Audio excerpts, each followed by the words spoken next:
वसीम साहब good morning sir. स्वागत है आपका। बताएं सर, पहले तो बाजार के आउटलुक पर एक राय। थोड़ी कमजोरी आज दिखी है, थोड़ी प्रॉफिट बुकिंग आई है, लेकिन है छोटे छोटे दायरे में ही अभी तक मार्केट।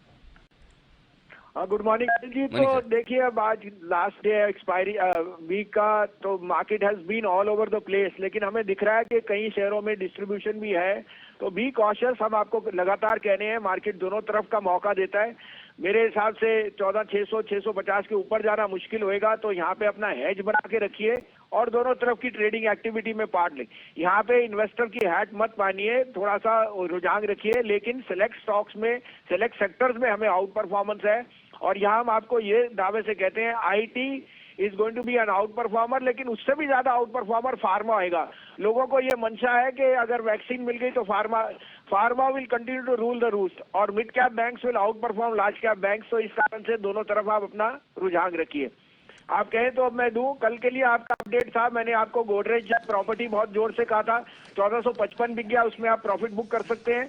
और सन फार्मा, वो कल ही आपको 3% का अपसाइड, 2.5% अपसाइड दिया, उसमें भी प्रॉफिट बुक कीजिए।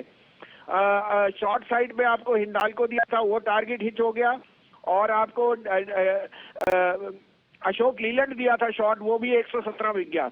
अब आप कहें तो मेरे पे 2 बाय 1 सेल है, आप कहें तो मैं शुरू करूं। चलिए, 2 बाय और 1 सेल, ये है आज की बेहतरीन कॉल्स। वसीम साहब की शुरुआत करते हैं सर आपके बाय कॉल्स के साथ। बताएं सर प्लीज। तो पहले तो मैं फिर भी कहूं, रीइटरेट करता हूं कि Divi's with a conviction buy, please accumulate this stock, this is headed to 4,000 and beyond. Pfizer's largest outsourcer in China has stopped that contract and it will all, और DVs is in the process of enlarging their production facility. इस समय जो अपनी production facility बढ़ा रहा हो, वो यही इंडिकेट कर रहा है कि आगे का उसको रुझान बहुत अच्छा है। आज का मेरा टॉप फार्मा पिक अगेन उसी स्पेस में है, औरोबिंदो फार्मा।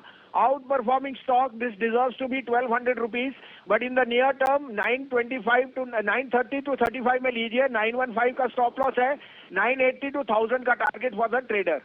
दूसरा बाय है, अगेन कन्विक्शन बाय यहाँ पे है, क्योंकि net interest income and margin will be the highest for बंधन बैंक इन दिस क्वार्टर। 366-67 में लीजिए, वॉलेटाइल शेयर है, 361 का स्टॉप लॉस है, 385 का टारगेट। और सेल में है सर, जो डिसअपॉइंट कर सकता है, जिसके रिजल्ट कल है, एचडीएफसी बैंक। 1465-70 में बेचिए, 1490 का स्टॉप लॉस, 1390 का टारगेट। कल सैटरडे को रिजल्ट आ रहे हैं और रिजल्ट में आपको पता है आरबीआई के ऑब्जर्वेशंस हैं। I think HDFC bank will come out with less than stellar results, keep that hedge.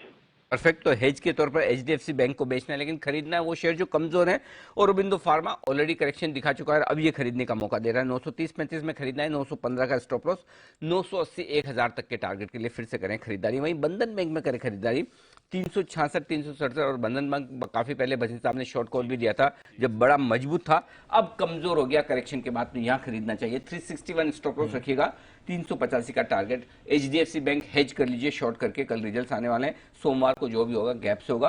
1465-1470 की रेंज में शॉर्ट कीजिए, 1490 का स्टॉप लॉस, 1390 तक के टारगेट के लिए। ये है राय वसीम साहब की तरफ से। वसीम साहब शुक्रिया। दोपहर 2 बजे आपसे फिर होगी मुलाकात। आइए इस बीच एक स्टॉक और जो बड़े